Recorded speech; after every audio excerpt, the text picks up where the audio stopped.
Itu selalu biasanya dalam undang-undang pernikahan ada surah An-Nur 21. Apa kalimatnya? Ujiannya macam-macam.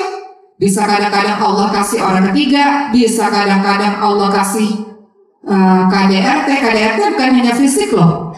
KDRT bisa verbal loh. Dia menghina kita, dia merendahkan kita, dia mengolok-olok kita, itu juga kekerasan juga, menyakiti isi hati kita.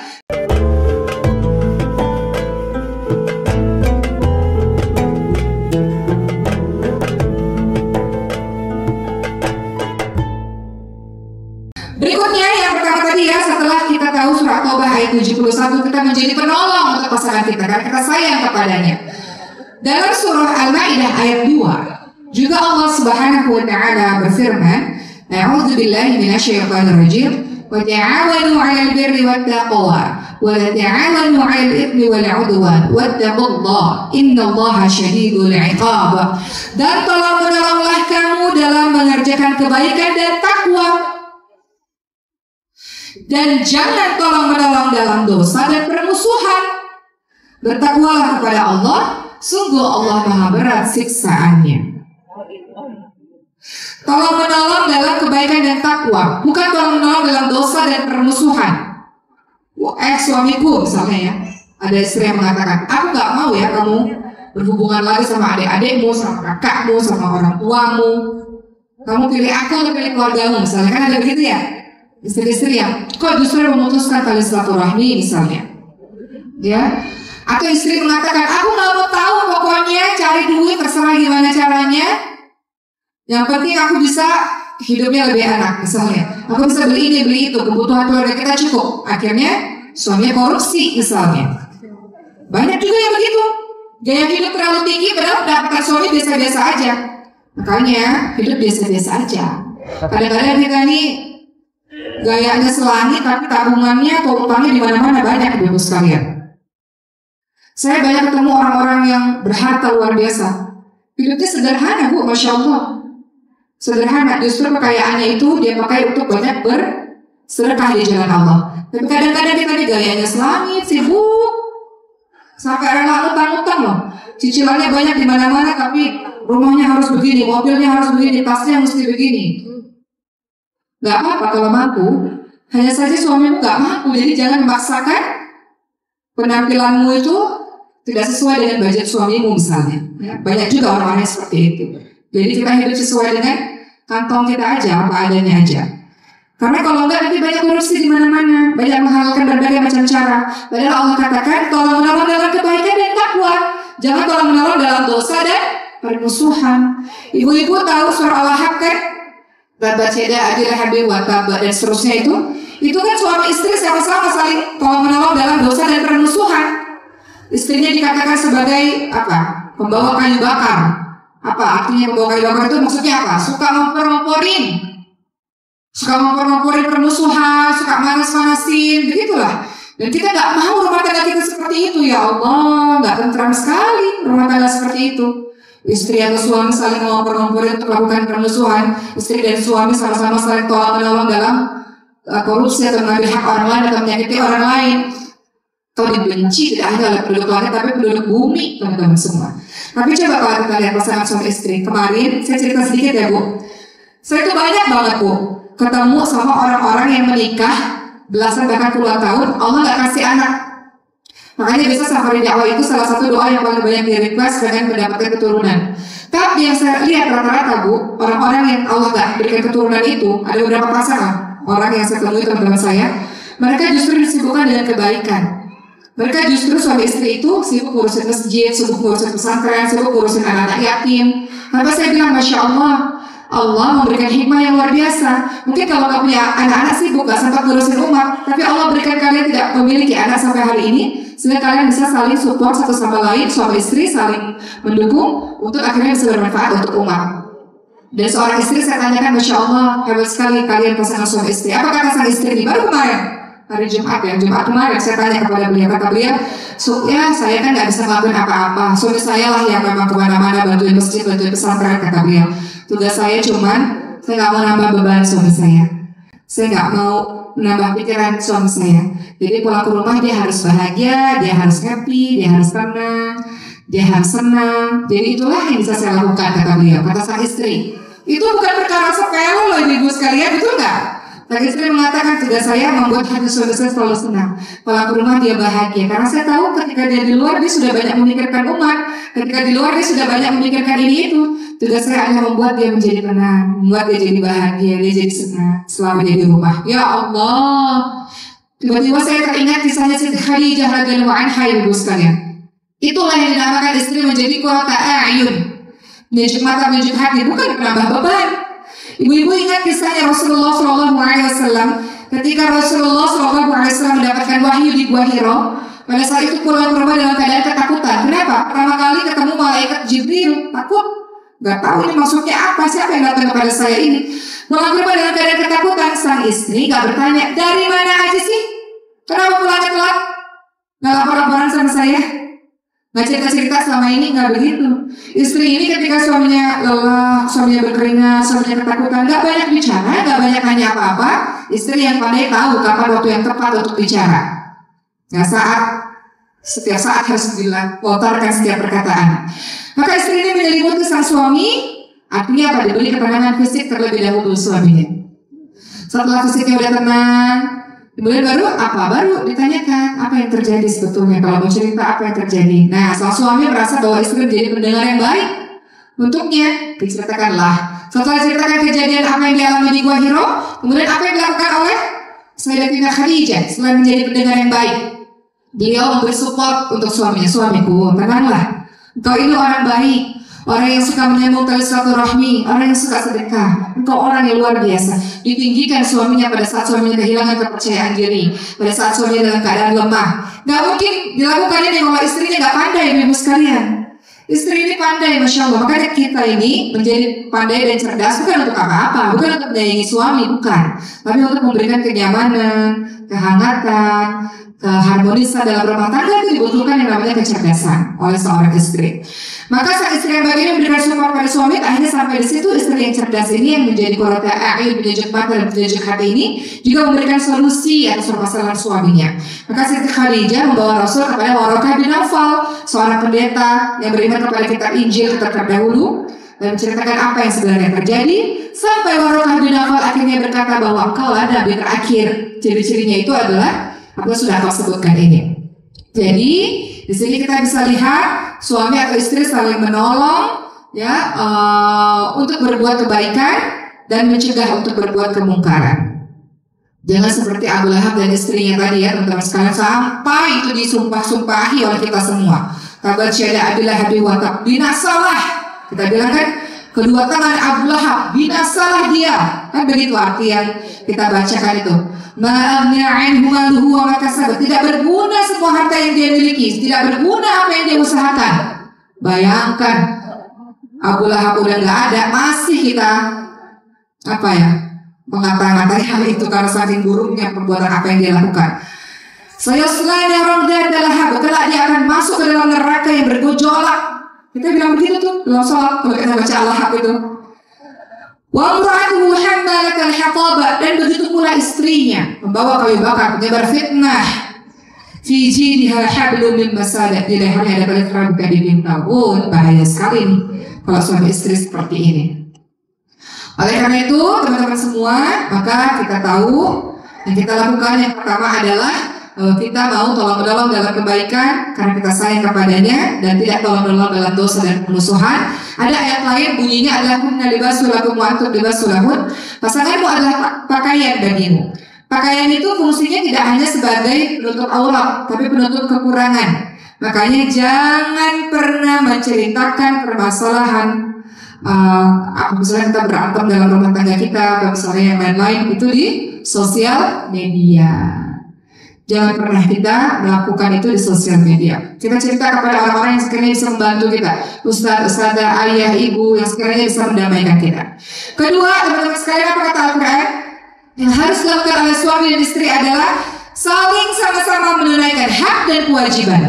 Itu sebabnya kenapa Rasul katakan, kamu kalau mau menikah, kata Rasul, memang pilih dari wajahnya, ya, dari kecantikan ketampanannya, dari nasabnya, dari keturunannya, karena biasanya buah jauh tidak buah jatuh tidak jauh dari pohonnya. Makanya biasa orang Jawa mengatakan, lihat bibit bebek bobotnya. Tuh orang dulu tuh benar tuh, Masya Allah. Orang-orang dulu tuh keren itu, semua pepatah-pepatahnya atau semua kepercayaannya diambil dari ayat Al-Quran itu. Artinya adalah kita lihat keturunannya, kira-kira karakternya kurang lebih lah sama dengan bagaimana cara dia dibesarkan, bagaimana pergaulannya. Kemudian kata Rasul lagi, selain lihat dari wajahnya, lihat dari keturunannya, lihat dari hartanya. Ya, artinya cari orang yang bertanggung jawab untuk bersama dengan kita. Dan Rasul katakan lihat dari agamanya. Hasan Al-Basri mengatakan kalau kita menikah dengan seseorang karena agamanya, kalau dia mencintaimu, dia akan memuliakanmu. Kalau dia tidak mencintaimu, tidak akan dia zalim kepadamu. Itu orang yang tahu agama tuh begitu. Namun kita bilang sekarang, ya gimana ya? Salah kemarin caranya. Dan terlanjur gimana dong? Kemarin kan belum hijrah, belum belajar, masih gak ngerti gimana cara ta'aruf yang benar, belum diseleksi benar-benar, baru ketahuan nih pas nikah, terkaget-kaget kita, kadang-kadang begitu kan? Apa nih yang harus dilakukan? Jujur Bu, ada nggak yang begitu tuh? Begini ya, begini ya, terkadang kaget-kaget. Makanya pernikahan kan pengenalan seumur hidup ya ibu sekalian. Nggak ada yang terlambat, ibu semua, uliamun yastajib lakum, berdoalah kepadaku, maka akan aku perkenankan bagimu, gampang kok bagi Allah. Hari ini suami nggak pernah sholat di masjid, besok tiba-tiba Allah kasih hidayah, tiba-tiba sholat di masjid. Amin. Suami belum sholat di masjid nih, gue nih berarti ya. Amin. Misalnya, gampang bagi Allah itu, mudah sekali Allah membalikkan keadaan seseorang. Hari ini suami nggak pernah pegang Quran, tiba-tiba Allah kasih hidayah, tiba-tiba jadi rajin baca Quran, Masya Allah. Hijrah itu bisa datang tiba-tiba, Bu. Hidayah Allah itu luar biasa. Jadi jangan pernah berhenti berdoa dan putus asa. Ingat dari surah Al-Asr yang kita baca tadi. Jangan putus asa dalam mengingatkan orang-orang yang kita cintai. Yang kedua, kesalinan dalam menunaikan hak dan kewajiban. Dalam surah An-Nisa 34 dalilnya. Apa kata Allah? A'udzubillahi minasyaitonir rajim. Ar-rijalu qawwamuna 'alal nisa'i bima faddalallahu ba'dahum 'ala ba'din wa bima anfaqu min amwalihim. Was-salihatu qanitatun hafizatun lil ghaibi bima hafizallah. Kaum laki-laki adalah pemimpin, kawam, pelindung bagi istrinya. Dia memang Allah berikan kelebihan. Salah satunya punya tugas untuk menafkahi. Jadi suami punya uang, sebagian Bu, bukan semuanya. Sebagian punya istri, bukan semuanya. Suami punya uang, sebagian punyanya istri. Istri punya uang, 100% punya istri. Kalau ngasih suami namanya sedekah. Ibu mau sedekah tiap hari, kasih suaminya, bantu perekonomian keluarga. Sedekah itu. Tapi aku nggak mau sedekah, mau minjemin, boleh banget. Ganti ya, ganti, jangan lupa loh, boleh. Hak kita boleh. Tapi kalau sedekah, Masya Allah itu sedekah yang terbaik. Karena kalau kita memberikan kepada keluarga kita, kadang-kadang kan suami istri ini bagi tugas ya, kamu bayar listrik ya, saya bayar sekolah, kamu bayar ART ya, saya bayar ini. Itu sedekah, itu kan kewajiban ibu semua. Tapi kalau ibu punya uang dari hasil kerja ibu sendiri, ibu sedekah. Pernah di zamannya Rasul, istrinya Ibnu Mas'ud mengatakannya, Rasul, suamiku tuh miskin, anak-anakku miskin. Kalau aku sedekah, kalau aku berikan kepada mereka gimana? Kata Rasul, kau dapat 2 pahala, pahala silaturahmi dan pahala sedekah. Jadi sedekah yang paling utama adalah untuk keluarga kita yang fakir miskin itu ibu sekalian. Ya, selanjutnya, jadi laki-laki punya tugas, dia kawam, dia pelindung, dia pemimpin. Dia punya tugas untuk menafkahi lahir batin tentunya. Dan kemudian perempuan yang salihah ialah yang taat kepada Allah Subhanahu wa taala. Allah katakan fasalihatu qanitatun hafizatun lil ghaibi bima hafizallah. Wanita yang salihah ialah wanita yang taat kepada Allah. Otomatis kalau dia taat kepada Allah, dia akan taat kepada suaminya. Namun wanita harus cerdas lagi-lagi. Jangan, saya selalu bilang gini, kadang-kadang ada suami zalim, dia katakan kamu harus taat kepada saya. Kamu itu surganya ada di saya. Apapun harus taat kepada saya. Tapi istri yang cerdas tahu, nanti dulu, tenang. Taat yang mana dulu nih? Tidak ada ketaatan dalam kemaksiatan, tidak ada. Makanya kita bisa bilang begitu kalau kita belajar, ibu sekalian. Apa kata Allah? Mana kata Allah? Mana kata Rasulullah SAW? Kamu menyuruh saya untuk taat pada apa dulu? Kalau taat pada kebaikan, saya taat kepadamu. Kalau engkau menyuruhku menjauhkan diriku dari kepada Allah, katakan kepada Allah, tidak ada ketaatan dalam kemaksiatan. Jadi wanita yang saleh, wanita yang taat kepada Allah, otomatis dia taat kepada suaminya dan menjaga diri ketika suaminya tidak ada. Perempuan-perempuan yang bisa menjaga kehormatan dirinya. Jadi suami pergi, suami tenang. karena suami percaya pada istrinya. Ibu-ibu, mohon maaf, saya cerita dalam kehidupan sehari-hari. Pekerjaan yang paling hebat luar biasa adalah pekerjaan seorang ibu rumah tangga. Betul nggak? Di mana pekerjaan itu tidak ada waktunya, nggak ada waktu liburnya, semuanya mesti dikerjain. Kadang-kadang kita jadi chef, kadang-kadang kita jadi cleaning service, kadang-kadang kita jadi laundry, kadang-kadang kita jadi orang keuangan, jadi gojek, kadang-kadang kita jadi tukang pijat, apalagi Bu? Kadang-kadang kita jadi guru dan sebagainya. Wah, hebatnya seorang ibu rumah tangga. Namun kadang-kadang ada seorang ibu yang merasa saya nggak dapat support dari suami saya, atau kadang-kadang suami saya nggak pernah bantu sama sekali, nggak pernah ngucapin makasih setiap kali, justru yang ada marah-marah, dan saya merasa mengerjakan semuanya sendiri. Terlebih ibu-ibu yang punya anak kecil, yang ART-nya nggak ada misalnya, atau ART-nya nggak banyak misalnya, atau cuma satu, sehingga dia sangat capek. Sementara ibu berhak loh punya me time. Ibu berhak loh untuk bahagia. Ibu yang nggak bahagia itu kan berefek, rumahnya jadi berantakan, anak-anaknya jadi dimarahin terus misalnya. Ibu-ibu tahu nggak, saya cerita kisah aja nih sebelum saya lanjutkan ayat Quran lainnya. Saya baca dan saya dengar di YouTube sebuah cerita di Amerika sana. Seorang ibu yang punya 5 anak kecil-kecil Bu, deketan usianya. Kemudian suaminya bekerja dari subuh, pulangnya larut malam. Ibu ini mengerjakan semua pekerjaan rumah sendiri. Tahu nggak apa yang dilakukan Bu? Suatu ketika, ini kisah nyata nih. Suatu ketika semua anak itu menangis dan dia sangat lelah. Dia capek. Pernah nggak ngerasain capek? Ya Allah, pernah nggak Bu? Apa yang dilakukan? Dia cuma diam, ngeliatin anak-anaknya nangis, terus diambil yang paling kecil, taruh ke bak mandi, diam anaknya. Yang kedua masih nangis, tarik lagi, taruh ke bak mandi, diam, sampai semuanya diam. Terus dia telepon 911 sama telepon suaminya, pulang ke rumah. Singkatnya, anaknya meninggal dunia. Kemudian dia melaporkan dirinya ke polisi. Dia masuk ke diadili, namun kemudian dinyatakan bahwa dia menderita depresi, ibu sekalian. Dan ternyata itu kisah nyata dan ada di sekitar kita. Ibu percaya nggak ibu rumah tangga itu bisa depresi? Kadang-kadang suami nggak percaya. Kadang-kadang suami nggak percaya. Masa gitu aja nggak bisa? Gantian boleh nggak? Dan tahu rasanya gitu ya. Capek loh di rumah itu, luar biasa. Yang punya anak-anak yang banyak apalagi yang nggak ada ART misalnya, ya luar biasa. Namun ibu sekalian, kadang-kadang kita ada perasaan sedih, ada rumah tangga macam-macam. Ada yang kayaknya pas saya nggak disupport, saya nggak dihargai, saya nggak dibantu. Padahal cukup saya diajak bicara, cukup saya ditanya, kamu gimana hari ini, itu cukup sudah menyenangkan bagi saya. Kadang-kadang ada perasaan begitu bagi sebagian ibu. Maka beruntunglah buat ibu-ibu yang punya suami yang gimana sayang hari ini, capek nggak, mau dipijitin nggak? Nggak semua suami seperti itu, ya. Jadi bersyukurlah kepada Allah kalau punya suami-suami yang begitu, karena nggak semua suami begitu.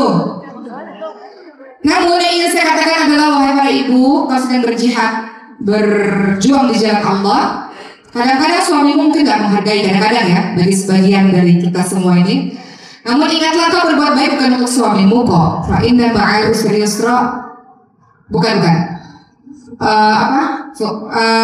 Kebaikan sebiji seorang Allah akan balas apa? Ayatnya lupa saya. Apa teman-teman? Hah? Bukan, nggak dengar. Faman ya'mal mithqala dzarratin khairan yarah, wa man ya'mal mithqala dzarratin syarran yarah. Kebaikan sebiji zarah Allah akan balas, kejahatan sebiji zarah Allah akan balas. Semua kebaikan yang ibu lakukan itu Allah lihat. In ahsantum li anfusikum wa in asatum falaha. Kebaikan yang kau lakukan kembali untuk dirimu sendiri. Kejahatan yang kau lakukan kembali untuk dirimu sendiri. Jadi kau berbuat baik bukan untuk siapa-siapa. Kau berbuat baik untuk Subhanahu wa ta'ala. Kau berbuat baik karena kau taat kepada Allah. Kan tadi dikatakan fasalihatu qanitatul hafizatu lil ghaibi bima hafizallah. Wanita yang salihah, wanita yang taat kepada Allah, ya kan Bu? Jadi apa yang ibu lakukan? Ibu masak, beres-beres rumah, ibu ngurusin anak, ngantarin anak sekolah. Capek sih capek, tapi ibu nggak akan ngerasa capek kalau ibu cinta kepada apa yang ibu kerjakan, kepada orang yang ibu layani itu. Kalau cinta kan nggak capek, bener nggak? Ibu tahu kata Rasul, orang yang paling baik adalah orang yang paling baik pada pasangannya. Kenapa? Kita ini gampang berbuat baik kepada orang-orang di luar. Kalau saya berbuat baik pada ibu gampang, ibu berbuat baik pada saya gampang, karena kita jumpanya sekali, jumpanya nggak sering. Kita baik pada tetangga mudah, kita baik pada bos kita apalagi.